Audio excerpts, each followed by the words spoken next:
Hello दोस्तों, स्वागत है आपका हमारे YouTube channel learn for self 2024 के अंदर। आज की वीडियो के अंदर हम MS Excel basic to advance course यहाँ पे आपको सिखाने वाले। तो आज का पार्ट 1 है। इसके अंदर हम MS एक्सेल का इंट्रोडक्शन देखने वाले।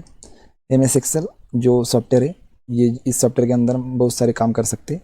तो इसका जो परिचय है, उसका इंट्रोडक्शन है, वो आज के फर्स्ट वीडियो के अंदर हम देने वाले हैं। तो चलिए सबसे पहले आपको आपके कंप्यूटर के अंदर MS एक्सेल कैसे ओपन करते ये देखते। तो यहाँ पे आपको आपके कंप्यूटर के अंदर यहाँ पे start menu, okay, start button के ऊपर या तो सर्च ऑप्शन के ऊपर क्लिक करना है। उसके बाद आपको type here to search option मिलेगा, इस ऑप्शन के ऊपर क्लिक करना है। तो यहाँ पे मैं क्या करता हूँ, एक्सेल नाम डालता हूँ। तो ये हमारे एक्सेल सॉफ्टवेयर का यहाँ पे नाम डालने के बाद आपको एक्सेल सॉफ्टवेयर यहाँ पे मिलेगा। तो इसके ऊपर मैं क्लिक करता हूँ।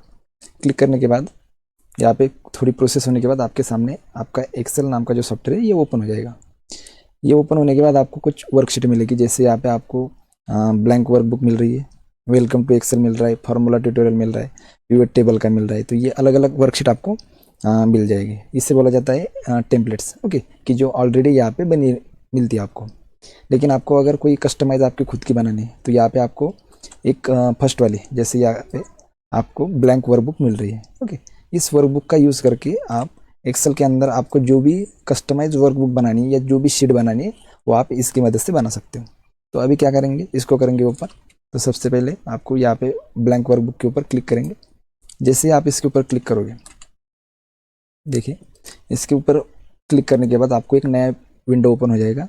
इस विंडो के अंदर आपको बहुत सारे ऑप्शन मिलेंगे। अभी इसी ऑप्शन की डिटेल हम यहाँ पे देखने वाले कि एक्सेल के अंदर जो एक्सेल के इंटरफेस के जो अलग अलग पार्ट रहते हैं उसको क्या क्या बोला जाता है और उसका काम क्या है, ओके। तो यहाँ पे देखिए सबसे ऊपर आपको यहाँ पे टॉप साइड में एक बुक 1 करके दिख रहा है और उसके साइड में एक एक्सेल करके दिख रहा है, ओके। अभी जो आपको शो हो रहा है इसके अंदर जो बुक 1 और एक्सेल है, ये जो लिखा हुआ है या जो भी आया है ये हमारा रहता है एक्सेल के टाइटल बार के अंदर। कहाँ पे?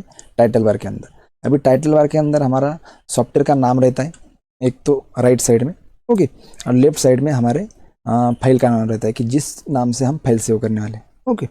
उसके नीचे अभी उसके नीचे जो रहता है ये हमारा रहता है मेनू बार, ओके, थोड़ा सा। तो इस मेनू बार के अंदर हमारे छोटे छोटे टैब रहते हैं, जैसे कि आपको यहाँ पे होम टैब दिख रहा है, ओके, इंसर्ट टैब दिख रहा है, पेज लेआउट टैब दिख रहा है, ये अलग अलग टैब रहते हैं। इसी टैब का यूज़ करके जो हमारी वर्कशीट है यहाँ पे आपको दिख रही है नीचे, तो इस वर्कशीट का जैसे भी आपको कस्टमाइज करना है तो इस कस्टमाइज करने के लिए आपको इन पूरे टैब की हेल्प लेनी मतलब पड़ती है, ओके। तो जैसे होम टैब हो गया, इंसर्ट टैब हो गया, पेज लेआउट टैब हो गया, इसके अंदर आपको छोटे छोटे क्या मिलते हैं कि जैसे ग्रुप मिलते हैं, कि जैसे आपको यहाँ पे क्लिपबोर्ड ग्रुप दिख रहा है, फॉन्ट ग्रुप दिख रहा है, अलाइनमेंट ग्रुप दिख रहा है, ओके। ये जो ग्रुप रहते हैं इसके अंदर कुछ टूल रहते हैं और इस टूल का यूज़ करके ही आप यहाँ पे आपकी जो वर्कशीट है उसको कस्टमाइज़ कर सकते हो। जैसे कि यहाँ पे क्लिपबोर्ड के अंदर आपको कुछ पॉइंट दिख रहे हैं कि जैसे टूल दिख रहे हैं, कट हो गया, कॉपी हो गया, फॉर्मेट, पेंटर, पेस्ट, ओके। तो ये बहुत से जो टूल है इसका यूज़ करके आप आपकी जो वर्कशीट है उसको कस्टमाइज़ कर सकते हो।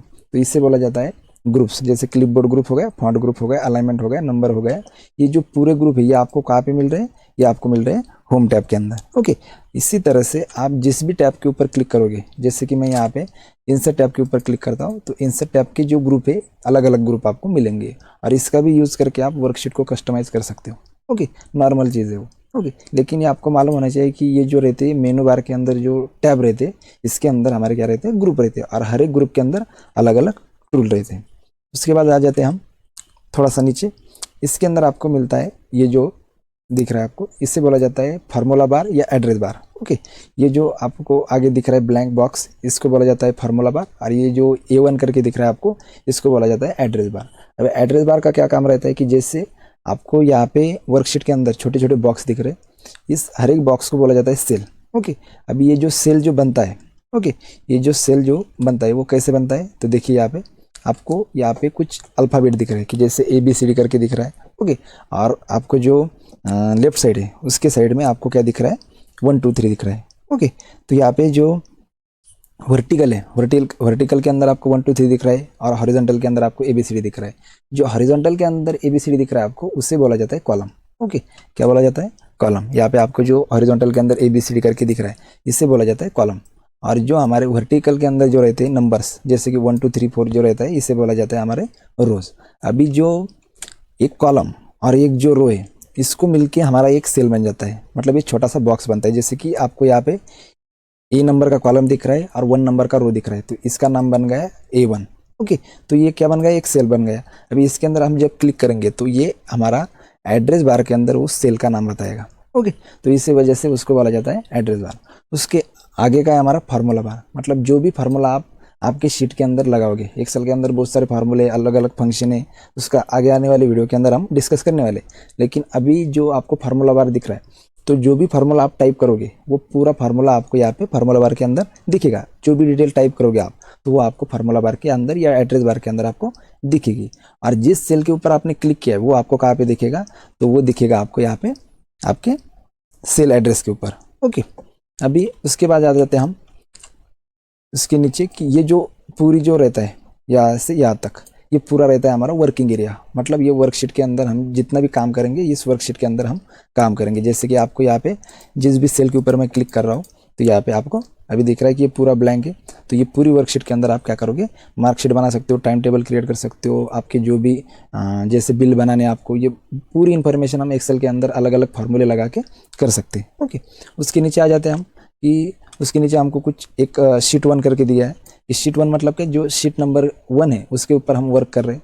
अगर आपको शीट नंबर 1 का काम खत्म हो गया या शीट नंबर 1 के ऊपर का जो काम है वो आपको मतलब जगह नहीं उसके ऊपर, तो आप शीट 2 भी ले सकते हो वहाँ पे। ओके, मल्टीपल शीट आप इसके अंदर ऐड कर सकते हो। जैसे कि यहाँ पे शीट 1 है, मैंने इस प्लस आइकन के ऊपर क्लिक किया तो आपको एक नई शीट यहाँ पे अवेलेबल हो जाएगी। ओके, फिर से एक बार प्लस के ऊपर क्लिक किया तो आपकी शीट 3 भी आपके सामने ओपन हो जाएगी। तो ऐसे मल्टीपल शीट के अंदर भी आप काम कर सकते हो। जैसे कि कुछ जो हमारी इन्फॉर्मेशन रहती है वो मंथ वाइज रहती है, तो आप शीट का नाम भी मंथ वाइज रख सकते हो कि जैसे आपको अलग अलग मंथ के हिसाब से बनानी है, तो आप शीट का नाम रखिए, जितने भी आपके मंथ है उसके हिसाब से आप शीट बनाइए और आपको वो डेटा जो है वो अलग अलग सेपरेटली मंथ के हिसाब से दिखेगा। तो ये जो रहता है हमारा एक्सेल का फर्स्ट विंडो जो रहता है, इसका डिटेल हो गई। और इस डिटेल के अंदर मैंने आपको बताया कि ये सबसे टॉप साइड में जो रहता है, जैसे कि यहाँ पर ये जो बुक 1 करके एक्सेल करके इसे बोला जाता है टाइटल बार। उसके नीचे रहता है हमारा जिसके अंदर फाइल, उसके बाद होम, इंसर्ट, ये जो टैब रहते हैं इसको बोला जाता है मेनू बार। उसके नीचे रहता है हमारा ग्रुप्स। हर एक टैब के अलग अलग ग्रुप रहते हैं कि जैसे होम के अलग है, इंसर्ट के अलग है, ओके, पेज लेआउट के अलग है। तो ये अलग अलग छोटे छोटे ग्रुप है। इस ग्रुप के अंदर हमको छोटे छोटे टूल मिलते हैं, जैसे कि कट हो गया, कॉपी हो गया, फॉर्मेट पेंटर हो गया, ओके, पेस्ट हो गया। या हर एक ग्रुप के अंदर आपको अलग अलग टूल मिलेंगे। इस टूल का हम आगे आने वाले वीडियो के अंदर उसका वर्कशीट के अंदर यूज़ करेंगे। ओके, उसके बाद देखा हमने कि जैसे यहाँ पे एड्रेस बार, ओके, यहाँ पे फार्मूला बार, कि आपको जो भी एड्रेस के अंदर जिस सेल के ऊपर आप क्लिक करोगे उस सेल का एड्रेस यहाँ पे दिखेगा। जो भी आपने टेक्स्ट टाइप किया, जो भी फार्मूला टाइप किया, तो आपको फार्मूला बार के अंदर दिखेगा। उसके बाद आपको यहाँ पे नीचे उसके कि जिससे अल्फ़ाबेट से असाइन किया उसे कॉलम बोला जाता है, और जिसे नंबर से असाइन किया रहता है उसको हम क्या बोलते हैं, रो बोलते हैं। और ये कॉलम और एक रो मिलके हमारा क्या बन जाता है, एक सेल बन जाता है, ये छोटा सा बॉक्स। ओके, और इसी बॉक्स का जो एड्रेस है ये हमको यहाँ पे एड्रेस बार के अंदर मिलता है। उसके बाद हमको यहाँ पे नीचे वर्कशीट की जो शीट नंबर है कि 1 2 3 जितनी भी शीट आपको यूज़ करने हैं, वो शीट 1 शीट 2 शीट 3 ऐसा आपको करके वहाँ पे मिलती है। मल्टीपल शीट भी आप ऐड कर सकते हो। ओके, तो ये रहते हैं हमारा MS एक्सेल का इंट्रोडक्शन और MS एक्सेल की बेसिक इन्फॉर्मेशन की कौन सी चीज़ें हम यहाँ पे किस जगह पे रहती है, उसकी इन्फॉर्मेशन हमने इस वीडियो के अंदर आपको दी है। अगर आपको ये वीडियो अच्छी लगी तो आपको हमारे चैनल को सब्सक्राइब करना है, लाइक करना है और शेयर करना है। थैंक यू दोस्तों।